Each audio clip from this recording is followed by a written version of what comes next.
안녕하세요. 혹시 전세 계약 끝나고, 보증금 제때 돌려받을 수 있을까 좀 불안했던 경험 있으신가요?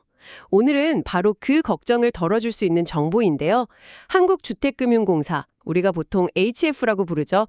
HF 웹사이트에서 가져온 일반 전세 지킴 보증에 대해 저희가 오늘 좀 자세히 파헤쳐보겠습니다.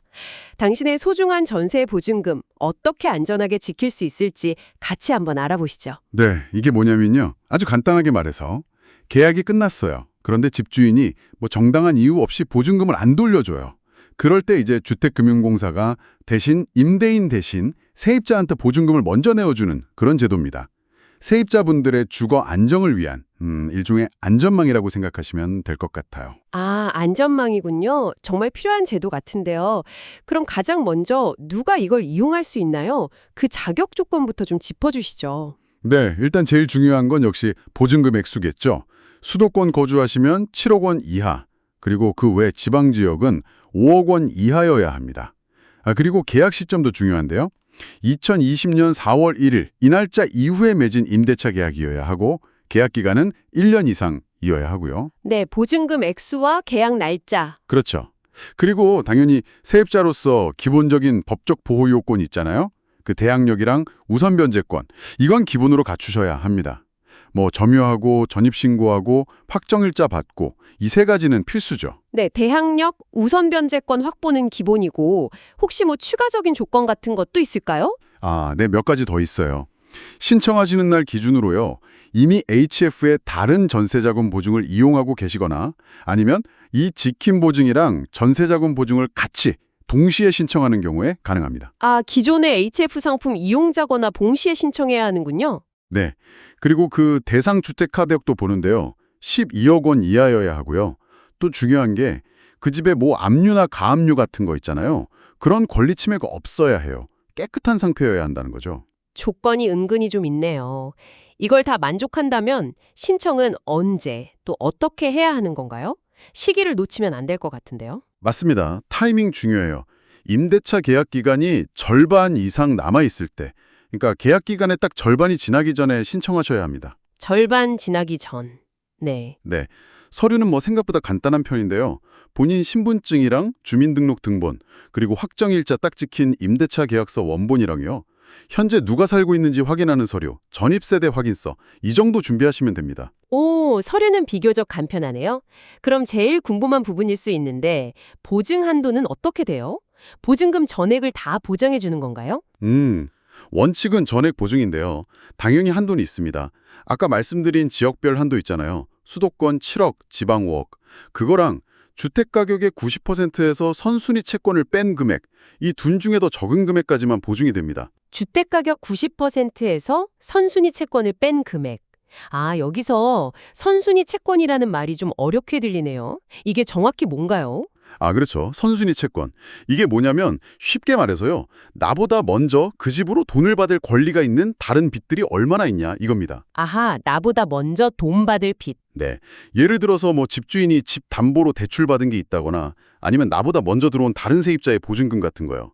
이런 선순위 채권 금액이 집값에 비해서 너무 많으면 공사 입장에선 좀 위험하잖아요. 나중에 보증금 돌려주기 어려울 수도 있으니까요. 그렇죠. 위험 부담이 크겠네요. 네. 그래서 이 선순위 채권, 총액이 주택 가격의 일정 비율 이하여야 한다는 기준이 있습니다. 특히 단독이나 다가구 주택은 다른 세입자들도 많을 수 있으니까 조금 더 까다롭게 봐요. 선순위 채권 총액이 주택 가격의 80% 이내여야 하고 만약 근저당권 설정액이라면 60% 이내, 그 외 아파트 같은 주택은 60% 이내여야 하고요. 그렇군요. 비율 기준이 있군요. 주택가격은 그럼 어떻게 정하나요? 주택 가격은 보통 KB 부동산 시세가 있으면 그걸 제일 먼저 보고요. 없으면 공시 가격이나 감정평가액 이런 순서대로 적용해서 산정합니다. 알겠습니다. 그런데 최근에 이 보증 관련해서 좀 중요한 변화가 있었다면서요? 네, 맞습니다. 이게 중요한데요. 2024년 7월 10일 이 날짜 이후 신청권부터는요. 보증서를 받기 전에 임차보증금 반환 채권을 공사에 미리 양도해야 합니다. 보증금 반환 채권. 그러니까 보증금 돌려받을 권리를 공사에 넘긴다고요? 네, 맞아요. 나중에 혹시 문제가 생기면 그 보증금은 내가 아니라 공사가 대신 받을 권리가 있습니다 하는 거를 임대인, 집주인한테 미리 통지하거나 아니면 집주인의 승낙을 받는 절차가 추가된 겁니다. 그게 세입자 입장에서는 약간 좀 부담스럽게 느껴질 수도 있을 것 같은데요. 권리를 넘긴다는 게. 그렇게 생각하실 수도 있는데 이게 사실 공사가 보증을 서기 위한 뭐랄까 안전장치를 좀 더 확실하게 마련하는 과정이라고 보시면 돼요. 그래야 실제로 문제가 터졌을 때 공사가 좀 더 빨리 그리고 확실하게 대응해서 보증금을 지급할 수 있는 근거가 되는 거거든요. 물론 이 과정에서 임대인의 협조가 좀 필요할 수는 있겠죠. 아, 공사의 안전장치 확보 차원이군요. 이해가 되네요. 그럼 비용은 어느 정도 드나요? 보증료요. 네, 보증료율은 연 단위로 계산되는데요. 0.04%에서 0.18% 사이입니다. 이건 이제 LTV, 아까 말씀드린 그 주택 가격 대비 선순위 채권이랑 내 보증금을 합한 비율에 따라서 달라져요. LTV가 낮을수록, 그러니까 집값 대비 빚이나 보증금 부담이 적을수록 보증료율도 더 낮아지는 구조입니다. 네, LTV가 낮을수록 유리하다. 알겠습니다. 그럼 만약에 정말 최악의 경우 계약 기간이 끝났는데 보증금을 못 받는 상황이 실제로 발생했다면 어떻게 해야 하는 건가요? 자, 일단 계약이 끝났는데 한 달이 지나도 보증금을 못 받았다. 그러면 지체 없이 바로 공사에 그 사실을 알려야 합니다. 이게 첫 단계예요. 네, 공사에 알린다? 그리고 동시에 법원에 가셔서 임차권 등기 명령이라는 걸 신청해야 합니다. 내가 이 집의 세입자로서 보증금 받을 권리가 있다는 걸 등기부 등본에 딱 기록해 두는 거예요. 이사 나가더라도 권리가 유지되게요. 아, 임차권 등기 명령 중요하겠네요. 네, 아주 중요합니다. 그 다음에 아까 말씀드린 채권 양도 절차 있잖아요. 그것까지 다 마무리되면 이제 공사에 정식으로 보증금 주세요 하고 청구할 수 있는 겁니다. 절차가 좀 있네요. 그럼 공사는 언제 돈을 주나요? 공사는 이제 청구 조건이 다 확인됐다. 그러면 임차인이 그 집에서 실제로 이사 나가는 시점, 즉 집을 비워주는 시점이죠. 그 명도 시점에 맞춰서 보증금을 지급하게 됩니다. 아, 이사 나갈 때 받는 거군요. 네, 참고로 이 상품은 HF 전세자금 보증을 취급하는 은행들이 있거든요. 뭐 경남은행, 국민은행, 기업, 농협, 신한, 우리은행, 하나은행 등등 이런 은행 창구통해서 신청하시면 됩니다. 용들을 쭉 한번 훑어봤습니다.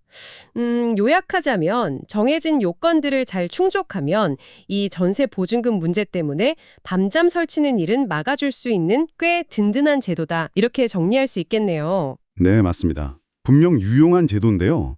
근데 여기서 한 가지 좀 더 생각해 볼 만한 지점이 있어요. 이 보증 상품에 가입하려면 아까 주택가격 대비 선순위 채권 비율, LTV 같은 조건들을 따져봐야 한다고 했잖아요. 네, 그렇죠. LTV 조건이 있었죠. 네.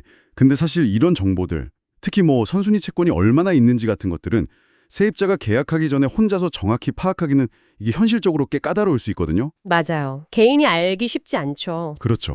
그렇다면 말이죠. 우리가 계약서에 도장을 찍기 전에 아예 그 단계에서부터 내가 들어가려는 이 집이 과연 이 보증 상품 가입 기준을 충족할까?